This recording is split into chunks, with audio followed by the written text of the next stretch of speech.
पता नहीं किस आधार पे कहते हैं। मैंने तो पहले भी पूछा है कि ये सीट तो पहले भी कांग्रेस के खाते में ही थी।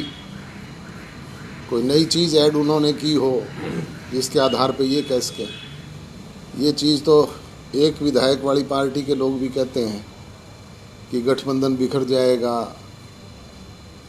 सरकार की उल्टी गिनती शुरू हो जाएगी। मुझे संख्या बल के आधार पे वो समझा दे तो मैं मान जाऊंगा।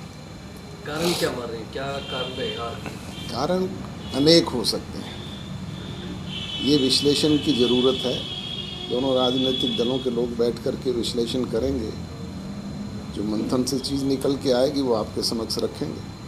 पिछले दिनों सीएम का बयान भी आया था कि चुनाव के प्रचार के दौरान जसपा कहीं दिखी, नेता उनके नहीं प्रचार दौरान दिखे। मुख्यमंत्री जी के स्टेज पे स्वयं दुष्यंत चौटाला उनके साथ थे 2 दिन के कार्यक्रम में।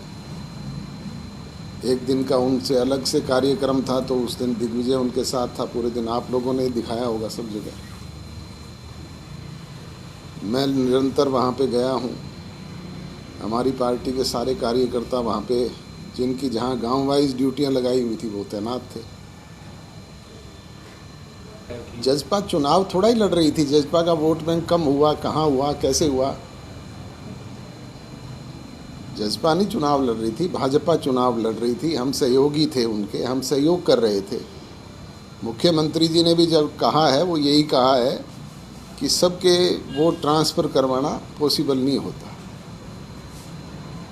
जो 15,000 वोट भाजपा का बड़ा है, वो कैसे बड़ा है?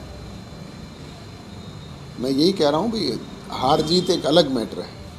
इस पे दोनों राजनीतिक दलों के लोग बैठ कर के मंथन करेंगे, क्या कारण रहे हैं। उन पे जो भी चीज़ निकल के आएगी वो आपको बताएंगे। हो सकता है वो भी कारण हो। भाजपा के लोगों ने, स्वयं ने भी इस बात को माना है।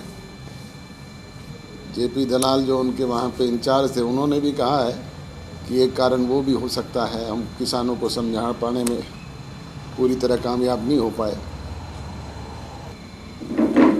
इस चुनाव में जितना प्रयास इंडियन नेशनल लोकदल ने किया, उसके बावजूद अगर वो इस तरह की बात कहते हैं तो धरातल पे वो शून्य है। कि उनको मंथन करने की ज़रूरत है, चिंतन करने की ज़रूरत है। चौधरी ओम प्रकाश चौटाला जी जो सबसे बड़े नेता हैं, उनको उन्होंने गांव-गांव 54 के 54 गांव में लेकर के गए। आप निरंतर उस चीज़ को दिखाते भी रहे। एक एक गांव में पूरे हरियाणा प्रदेश के कार्यकर्ताओं की उन्होंने ड्यूटियां लगाई हुई थी। उसके बावजूद भी कितने वोट उन्होंने लिए हैं, अब ये उनको चिंतन करना चाहिए। ये 50% वोट तो उस अकेले कैंडिडेट के गांव के हैं। ये तो उनका विषय है, उनको सोचना है इस बारे में कि जो 20 विधायकों से एक पे ले आए पार्टी को, सारे संगठन को बिखेर दिया। अब नोटा जैसे वोट उनको हासिल हो रहे हैं, तो ये तो उनको चिंतन करना है। मैंने हालात पैदा नहीं, मैंने ये कहा था भी वो रीथिंक करेंगे, पुनर्विचार करेंगे अपने फैसले पर। अब करना चाहिए उनको। प्रदेश की जनता ने आईना दिखा दिया। पहले जींद के उपचुनाव में दिखाया, फिर असेंबली के चुनाव में दिखाया, अब इस उपचुनाव में दिखा दिया।